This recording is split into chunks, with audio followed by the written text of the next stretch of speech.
On se réveille ce matin avec un Bitcoin qui a pris pas mal de valeur. Le marché est en train de remonter fortement juste après une forte baisse. Alors il faut le dire, il y a quelques semaines, le Bitcoin a explosé et a atteint son ATH. Juste après, on a connu une certaine baisse qui était en fait normale. On l'avait déjà annoncé sur cette chaîne qu'il devait forcément y avoir une correction. C'est très difficile de prendre 20% chaque semaine de façon indéfinie, de façon éternelle. Il fallait qu'à un moment le marché chute un peu. Alors il y a eu une chute et effectivement après cette chute aussi il y a eu une remontée. Dans cette vidéo, on va essayer d'analyser ce qui se passe actuellement sur le Bitcoin. Est-ce que c'est le moment de se positionner? Est-ce qu'il faut attendre une probable rechute? Parce que certaines personnes pensent à un fake pump, pensent, n'est-ce pas, à une montée piège, une montée qui peut tout simplement faire que vous achetiez finalement plus haut que si vous attendiez encore un peu. On va également voir que ça peut être un prélude, n'est-ce pas? Toute cette agitation aussi peut être un prélude à un pump violent. Il faut rappeler qu'il y a des événements importants qui arrivent comme le halving du Bitcoin. On va voir tout ça en détail. Il faut aussi le préciser, la alt season est en train de venir en force. La alt season, pour ceux qui ne le savent pas, c'est le moment où toutes les cryptos autres que le Bitcoin prennent des valeurs de façon énorme. Vraiment, la alt season, c'est la période là où vous pouvez tout simplement devenir facilement riche parce que les altcoins comme le Matic, Polygon, Ethereum et beaucoup d'autres crypto-monnaies, les mêmes coins, les shitcoins prennent des valeurs énormes, des 50% en un jour, des 30% en un jour. Donc vous pouvez carrément multiplier votre argent par 2, par 3 en quelques jours, surtout si vous savez comment vous positionner. On en parlera également légèrement à la fin. Et après tout ça, je vais vous donner ma stratégie. Qu'est-ce que je fais actuellement? Le marché va dans tous les sens. Aujourd'hui, ça monte à 115 000 $. Demain, on descend vers les 60 000 $. On a une volatilité extrême dans le marché. Comment se comporter face à ça? Est-ce qu'il faut tout simplement attendre? Est-ce qu'il faut acheter? Est-ce qu'il faut vendre? Je vous donne la stratégie qui me rapporte pas mal ces derniers temps. Si je vous donne ça en live, vraiment, je vous donne ça en live et je vous donne ça cash, sans filtre, je vous donne ça de façon totalement transparente. Le seul truc que moi je vous demande, c'est de laisser un like. Prenez le temps, ça vous coûte une seconde, laissez un petit commentaire, partagez la vidéo et allons-y, let's go. Oh!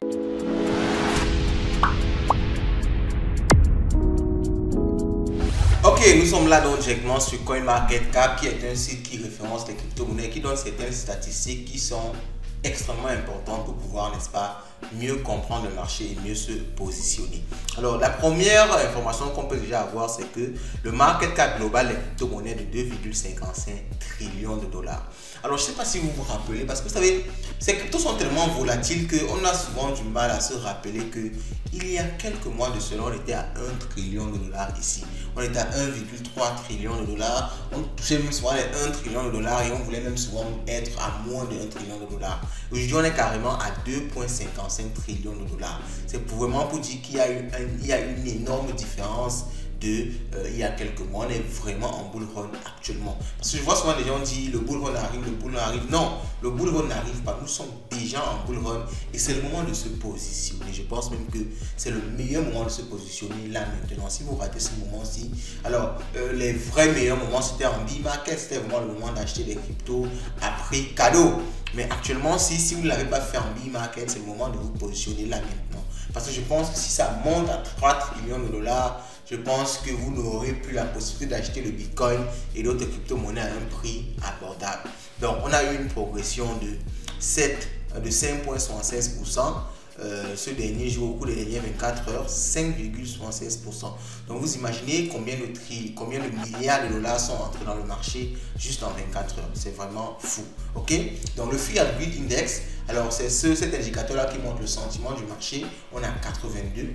C'est énorme. Si vous vous rappelez, on était avant dans les 60, on est même à 40 en B-Market. Actuellement, nous sommes autour de 70 à 90. Je pense même que c'était il y a quelques jours, on était dans autour de 92 au niveau du Fear and Greed Index, ce qui montre que les gens sont très optimistes sur la prise de valeur du marché.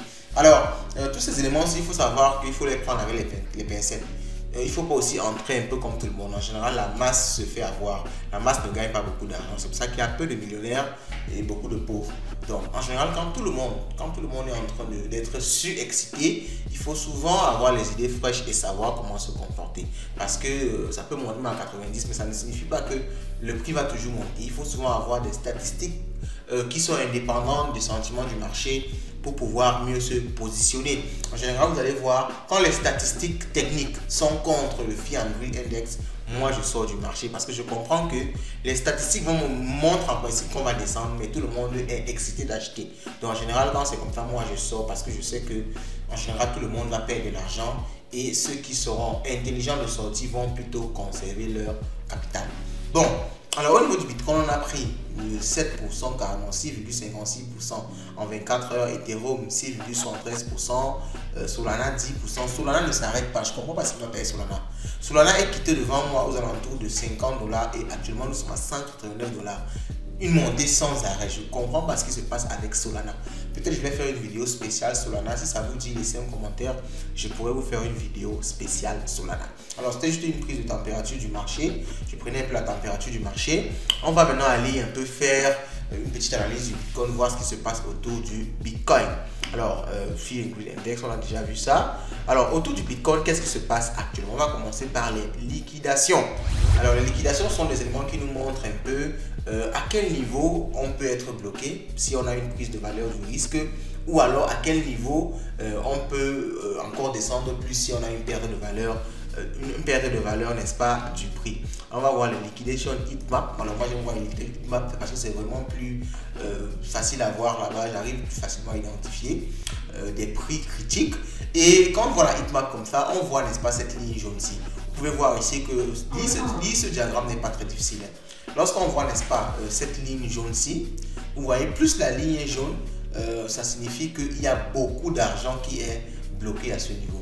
Et là, on est autour des 68 399 $. Ça veut forcément dire que si on arrive ici, le prix aura du mal. Ce sera un peu comme une résistance ici, le prix aura du mal à passer ici. Mais si on passe déjà cette ligne ici, vous voyez qu'il n'y a plus de grosses poches de liquidité plus haut. Donc on pourra monter là très facilement. Alors maintenant, ici aussi, autour des 64 000 $, ok, c'est 64 000 $ ici. Donc pour dire que si on descend aussi, on aura du mal à passer les 64 000 $ parce qu'il y a beaucoup d'autres d'achats qui sont positionnés ici, ok. Donc il y a beaucoup de liquidations en short qui sont positionnés ici. Donc si on touche ça, on aura, n'est-ce pas, une reprise. En général, on va rebondir, n'est-ce pas, sur cette ligne-ci. Mais si on la casse également, on peut facilement descendre bien plus bas que les 60 000 $ très facilement, ok. Donc c'est ce que ça nous donne un peu comme élément d'analyse. Mais alors on va maintenant passer directement au funding rate. Alors les funding rates, c'est également des éléments très importants parce que ça nous montre un peu les éléments, ça nous montre un peu la position que tout le monde prend sur le marché. Est-ce que les gens long ou bien les gens short? Cet indicateur est très important parce que si tout le monde long, comme je vous l'ai dit, en général, la population, la masse perd de l'argent. Donc quand tout le monde long, c'est peut-être l'occasion de ne pas long. Okay? Quand tout le monde short, c'est peut-être l'occasion de ne pas short parce que en général, le marché ne va pas comme tout le monde le dit.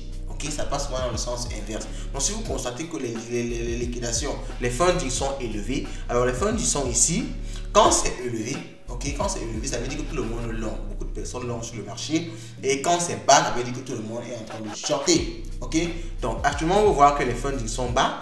Pour le Bitcoin, on est autour de 0,01. C'est en rouge, c'est bas. Ça a chuté. Donc quand c'est comme ça, c'est pour dire que beaucoup de personnes ont changé, beaucoup de personnes sont en train de shorter le marché. On est en train de shorter fortement le marché. Ça veut donc dire que quand tout le monde short comme ça, souvent, en général, on va pas aller dans le sens de tout le monde. Le prix va plutôt remonter. Et ce qui se passe actuellement, vous voyez que beaucoup de personnes ont shorté, mais le prix actuellement du Bitcoin est en train de monter. Donc, il faut également regarder cet indicateur-là. C'est très important pour nous montrer un peu la direction que le prix va prendre. On peut aussi regarder l'open interest. L'open interest, c'est tout simplement le nombre de positions ouvertes sur, n'est-ce pas, le nombre de positions de contrats ouverts sur un actif. Ça nous montre s'il y aura beaucoup de volatilité sur le marché. Gardez ce terme-là en tête parce que ça nous sera très utile pour la suite.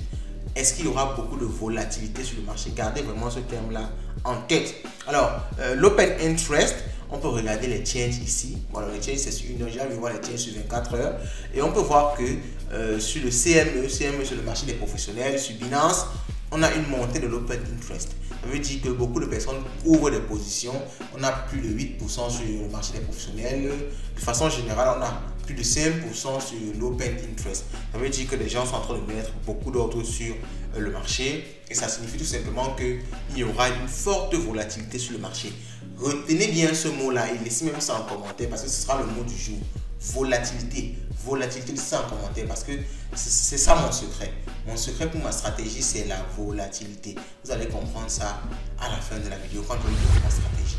Ok? Donc, allons-y, on continue. Alors, ici, on passe maintenant un peu plus à des news autour des ETF Bitcoin. On a fini avec l'analyse du Bitcoin, une petite analyse rapide. On va maintenant voir les ETF Bitcoin parce que vous savez qu'actuellement, c'est les ETF qui drivent tout le marché. C'est les ETF qui ont causé cette montée énorme du Bitcoin là. Donc, c'est aussi les ETF qui causent cette chute du Bitcoin là. On peut le voir ici. Pourquoi? Parce que autour, n'est-ce pas, du 20 mars, vous pouvez voir ici depuis le 18 mars, il y a eu comme avant un solde négatif, ok? Donc quand vous voyez ici solde positif, c'est pour dire que les ETF ont mis de l'argent dans le Bitcoin, ils ont acheté les Bitcoins. Tout ça, c'est les Bitcoins qu'ils ont achetés ici.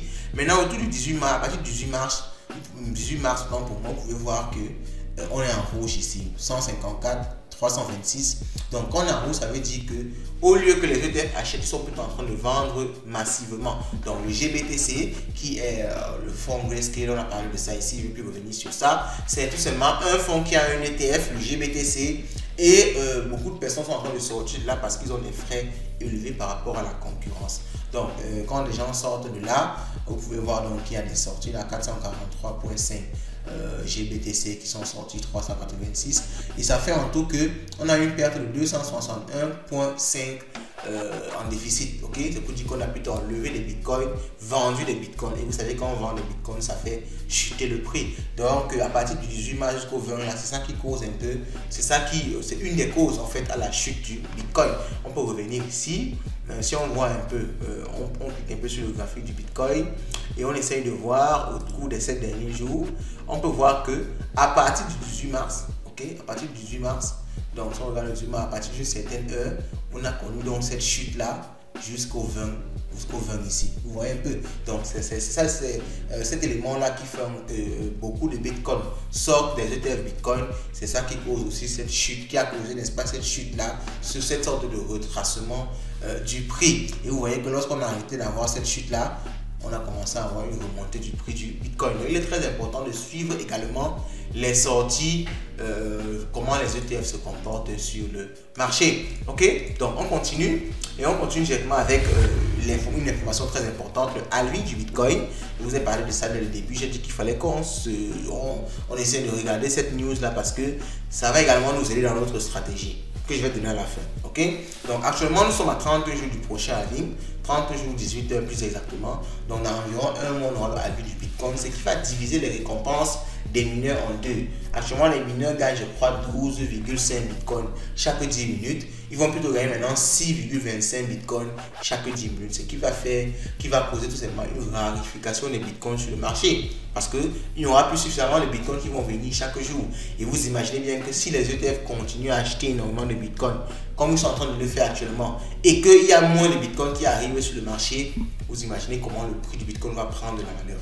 Mais il faut faire très attention également à cet événement-ci parce que c'est souvent un événement celle de news.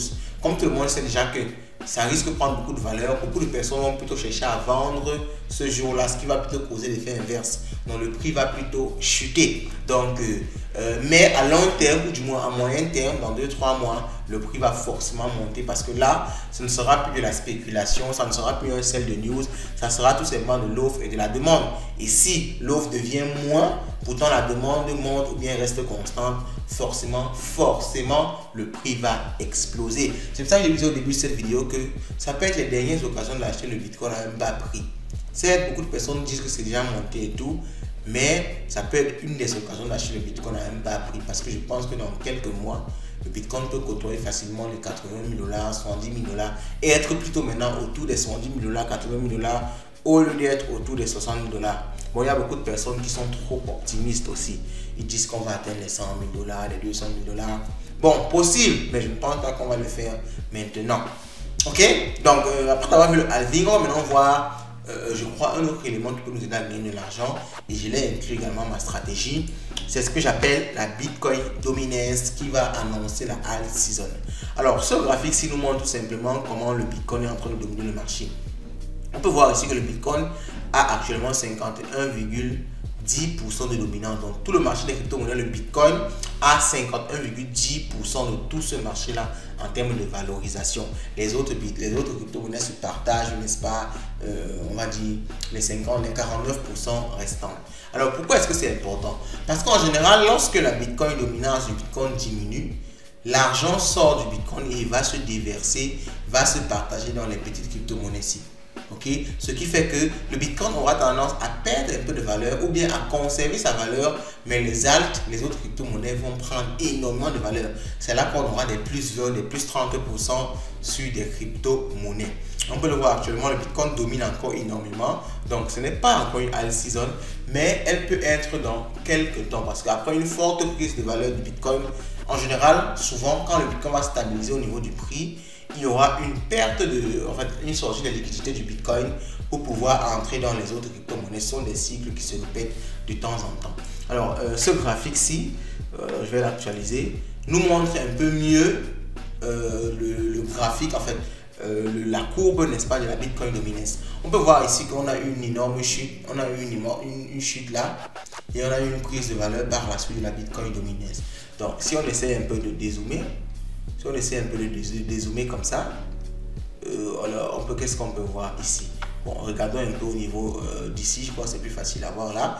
On peut voir que ici par exemple, on avait une certaine baisse de la Bitcoin Dominance. Là, on va dire quelque chose de plutôt horizontal. Ça veut dire qu'il n'y a vraiment pas encore de faiblesse manifeste au niveau de la Bitcoin Dominance. Il n'y a pas encore de faiblesse manifeste. Alors ça, c'est en une heure.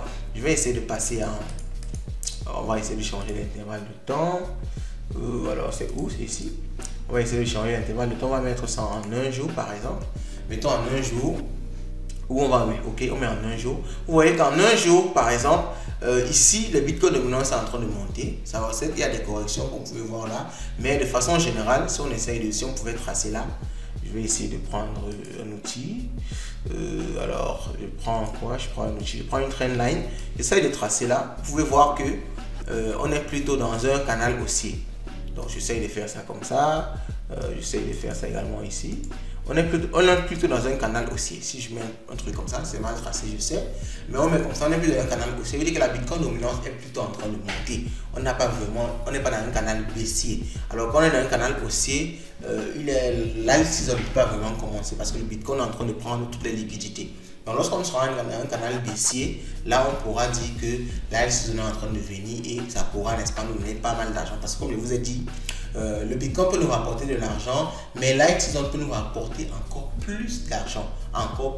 Parce que vraiment, l'alt season, c'est là où vous pouvez faire des fois 10, des fois 20 en quelques jours, peut-être même quelques heures avec certaines crypto-monnaies. Ok, donc maintenant qu'on a fait un peu un tour, n'est-ce pas, de l'analyse du Bitcoin, on a vu un peu le programme des ETF, on a vu un peu l'élément qui nous montre que l'alt season peut commencer.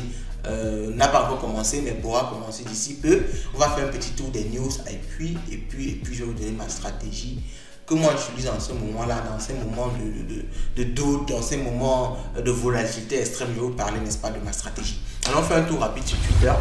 Et je vais vous partager quelques news avec vous. Alors je vous rappelle, n'est-ce pas, que nous sommes fortement présents même sur Twitter. On partage pas mal de news super intéressantes. Donc, aujourd'hui également sur Twitter, le pseudo c'est LiveFinance 237. D'ailleurs, vous avez tous nos liens en description de cette vidéo, tous nos liens, nos exchanges, nos placements financiers, tout ça c'est en description. Il y a un lien, vous cliquez dessus et vous pourrez tomber sur l'ensemble de nos liens, le lien de WhatsApp, Telegram, tous nos liens, vous avez ça en description, n'est-ce pas, de cette vidéo. Alors, on commence par quoi? On commence par la régulation. OKX ferme ses portes en Inde. Donc, OKX est un costaud exchange. Il ferme leurs portes en Inde en cause, n'est-ce pas, du régulateur indien qui ne veut plus simplement que la plateforme exerce. Alors, soit ils ne veulent plus, soit ils ont soumis des règles que la plateforme ne peut pas respecter. Donc, maintenant, BlackRock officialise son nouveau fonds tokenisé, après appelé Build.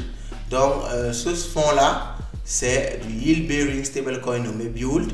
Alors c'est un article complet, on pourra revenir à une autre vidéo sur ça parce que c'est un élément qui pourrait être très intéressant également pour ce bull run. Je ne vais pas par exemple m'apaisantir sur ça maintenant parce que ça fera trop, la vidéo sera trop longue, mais on va revenir dans une autre vidéo sur ça. Donc la société MicroStrategy poursuit des achats compulsifs. Elle détient désormais 2414 246 bitcoins. Alors ce type-ci c'est un fou. Il aime tellement le bitcoin, il ne fait qu'acheter des bitcoins à tout bout de champ. Il est en train de acheter des bitcoins, il lève des fonds pour acheter des bitcoins. Son agent personnel achète des bitcoins. Il n'a que le bitcoin dans la tête. C'est un bitcoin maximaliste. Il est même sur-maximaliste à la limite. Alors, X reçoit une licence de transmetteur de fonds pour faire des paiements dans 22 États. Alors X, c'est Twitter, l'ancien Twitter, maintenant ça appartient à Elon Musk. Et vous savez que l'objectif d'Elon Musk est de transformer X en une super app. Donc de transformer X en une application qui sera capable de jouer le rôle de réseaux sociaux, d'applications de paiement, de banque en ligne. Vraiment, il veut que X fasse tout simplement tout. Donc il est en train d'acquérir actuellement une licence pour permettre ça à X. Alors il y a cette vidéo aussi, cette intervention aussi, où il raconte tellement de bêtises par rapport au Bitcoin. Bon, je vais peut-être repartager cette vidéo sur la chaîne après. Je ne vais pas commenter ça maintenant ici. Vous savez, il y a tellement de blocages souvent par rapport à la vidéo partagée sur YouTube. Donc, je ne vais pas le faire ici. Alors, Trésor, une costaud entreprise de crypto-monnaies. Ils sont un peu comme Ledger, c'est un concurrent de Ledger. Ils font des hardware, des clés USB capables de stocker vos crypto-monnaies. Ils se sont fait attaquer et leur compte X a été compromis. Malgré qu'ils aient un mot de passe fort, une double authentification, ils ont été piratés et le pirate, n'est-ce pas, a partagé des informations comme quoi il y a une crypto, il y a des airdrops pour siphonner le wallet des utilisateurs. Mais bon, apparemment, ça n'a pas marché. Bon, totalement marché. Ils n'ont pas donné un rapport sur s'il y a des personnes qui ont été hackées ou pas. Donc, ils ont juste dit qu'ils ont pu reprendre leur compte. Mais on ne sait pas si c'est qu'il y a des personnes qui ont perdu leur argent ou pas. Donc, en fait, il faut aussi faire très attention dans cette période-ci. Vous savez, le Bitcoin, le bull run, c'est une occasion aussi pour les pirates de voler votre argent tout simplement. Parce que, étant donné qu'il y a beaucoup de flux, beaucoup d'informations, si vous ne faites pas attention, vous pouvez vous faire arnaquer très facilement. Beaucoup d'opportunités, dit également beaucoup de vols, beaucoup de voleurs qui se cachent derrière pour vous arnaquer. Et les plateformes d'investissement vont renaître de leur cendre actuellement. Vous savez, avec le B-Market, personne ne voulait investir. Maintenant, il y a les plateformes qui vont vous promettre de l'argent à tort et à travers. Donc, il faut faire super attention. Ok? Donc, alors on continue. Les ETF Bitcoin Spot ont connu une troisième journée consécutive de sortie nette. On a déjà parlé de ça. Alors, on a parlé de OKX qui met fin à ses services, n'est-ce pas, au niveau de l'Inde. Donc, il y a l'enquêteur Zach XBT qui va parler d'une enquête concernant un projet français. Donc, en général, c'est quelqu'un qui fait des enquêtes énormes sur certains projets et qui dit seulement si ce sont des arnaques ou pas. Donc, il va tout simplement parler de ce projet dans quelques heures. Alors, ça ne nous intéresse pas, on continue un peu. FTX n'avait plus que 105 bitcoins. Alors, cette histoire de FTX, c'est vraiment la magie. FTX n'avait plus que 105 bitcoins lorsque l'équipe de John Ritchie est arrivée. Au lieu de 100 000 BTC comme il devait y avoir. On comprend vraiment que ce gars-ci faisait du n'importe quoi dans son exchange. Alors la Corée du Nord qui est toujours accusée d'avoir volé pas mal de crypto-monnaies et on dit même que la moitié des gains en devises de la Corée du Nord proviennent des cyberattaques. Donc là-bas chez eux les cyberattaques ça ne joue pas. Bon, il faut aussi faire attention à ce genre d'informations. Vous savez, l'information est souvent manipulée. Donc c'est pas forcément vrai. Donc il faut souvent prendre les informations de plusieurs sources pour pouvoir confirmer surtout ce genre d'informations-ci où on décrédibilise un pays. Alors il y a encore pas mal de news, on ne va pas passer tout le temps à voir les news. Je voulais juste vous faire une petite actualité, un petit résumé comme ça des news qu'on a actuellement. Vous pouvez aller sur notre chaîne, sur notre channel Twitter pour avoir, n'est-ce pas, l'ensemble des news de façon vraiment exhaustive. Alors maintenant on arrive presque à la fin. Je vous ai promis quelque chose, dévoiler ma stratégie et c'est ce que je vais faire maintenant. Alors, quelle est ma stratégie? Comme on a pu le constater avec les différentes analyses qu'on a fait tout à l'heure, les différentes données qu'on a pu avoir, le marché est très volatile. Quand le marché est aussi volatile, moi je n'essaye pas totalement de prédire si le prix va monter aujourd'hui ou demain. Donc je ne fais pas trop du trading futur. Vous savez déjà que je suis débutant en trading futur, donc je ne me lance pas fortement à trader futur à tout moment. Non. Quand le marché est comme ça, je fais plus, n'est-ce pas, du trading spot. Il fait spécifiquement quoi? Je place des robots de trading. Il y a beaucoup de volatilité, donc savoir quand acheter, savoir quand vendre n'est pas du tout facile. Je préfère laisser ça où sont un robot de trading. J'ai parlé des robots de trading sur cette plateforme-ci, sur YouTube. J'ai fait des vidéos sur ça. Je vais vous laisser ça épingler un peu à gauche et à droite. Donc, je mets des robots de trading qui vont me trader cette volatilité-là. Donc, vraiment, avec la volatilité qui est forte là, un robot de trading rapporte pas mal quand vous le positionnez avec un certain capital sur une crypto qui est suffisamment volatile. Donc, je mets mon robot de trading et je viens vérifier de temps en temps combien est-ce qu'il a généré. Je fais mes retraits tranquillement et lorsque je suis fatigué ou lorsque après mes analyses, parce que malgré que je fasse comme ça des robots de trading, j'analyse quand même le marché chaque jour pour essayer de voir la direction éventuelle, n'est-ce pas, du prix. Et lorsque j'ai trop d'indicateurs qui me montrent que le prix va chuter, j'arrête mes robots, j'attends qu'il y ait la chute et je relance mes robots. C'est un peu comme ça que moi je fonctionne actuellement. Alors je suis en train de me former en trading futur pour commencer à mieux me positionner, à placer des trades beaucoup plus intéressants avec, n'est-ce pas, cette volatilité. Si vous savez, en trading futur, avec une forte volatilité, c'est bien, mais si vous ne savez pas comment vous positionner, vous allez perdre pas mal d'argent parce que vous allez faire un short qui, certes, le prix va descendre, mais il y aura peut-être un petit rebond, un short quiz, il y aura un petit rebond, le petit rebond va vous liquider, après le prix va retomber. Il faut vraiment être bien expert pour savoir comment positionner ses ordres pour ne pas perdre de l'argent lorsque la volatilité est extrême. Pourtant, avec un robot de trading, je n'ai pas peur de me faire liquider, un robot de trading spot. Je n'ai pas peur de me faire liquider, je mets mon robot, le robot me travaille l'argent, il travaille et je retire mes bénéfices. Et qu'est-ce que je fais avec ces bénéfices-là? Avec ces bénéfices-là, lorsque le prix du Bitcoin chute, lorsqu'il y a une correction, lorsque je vois qu'on est en rouge, j'achète du Bitcoin et je garde en spot. Je ne fais rien avec, j'achète le maximum de Bitcoin avec les bénéfices de mes robots de trading, j'achète du Bitcoin, je garde. C'est comme ça que je fais actuellement. Et je peux quand même le dire, je peux le dire. Peut-être dans la prochaine vidéo, je vais vous faire une vidéo spéciale où je partage un peu mes données, un peu mes chiffres. Je gagne pas mal avec cette stratégie-là parce que même quand le marché chute, mes robots de trading rachètent plus bas et la volatilité est extrême. Donc, dans quelques temps, ça remonte. Mes robots de trading génèrent de l'argent. J'enlève cet argent-là et lorsque je vois que le prix du Bitcoin est bas, je me positionne en spot. Ce qui fait que j'achète du Bitcoin à prix relativement réduit parce que j'achète toujours les baisses. Lorsque le prix ne chute pas, moi je garde les USDT. J'attends juste qu'il y ait on va dire quoi, un retracement, une correction, une forte chute. Et là, moi je réinjecte de l'argent et je rachète, n'est-ce pas, des bitcoins. Donc cette stratégie-là, je vais l'utiliser jusqu'à ce que le marché ait une tendance plus claire. Soit on est en montée, soit on est en descente, que ce soit plus clair et que la volatilité peut-être soit un peu moindre. Ok. Donc malgré que je le fais parce que je ne le fais pas, je le fais parce que je ne suis pas encore vraiment expert en trading futur. Quand je serai expert en trading futur, je pense que je vais allier ces deux stratégies-là avec mes robots de trading et mon achat spot de Bitcoin. Je vais également faire du trading futur de l'autre côté. D'ailleurs, le challenge future trading est en cours. Je vous prépare l'épisode car je vous prépare pas mal de choses. Vous avez constaté forcément que sur la chaîne, il y a beaucoup moins de vidéos ces derniers temps-ci. Je suis tout simplement surchargé parce qu'il y a l'application mobile qui arrive, Light Exchange mobile qui arrive dans quelques jours. On est en train de peaufiner ça, on est en train d'embellir ça. Donc vraiment, vous ne serez pas du tout déçus. Alors, c'était long, la vidéo était très longue. Laissez un commentaire, laissez un like, n'oubliez surtout pas le mot du jour, Alt Season en commentaire et on se dit à la prochaine.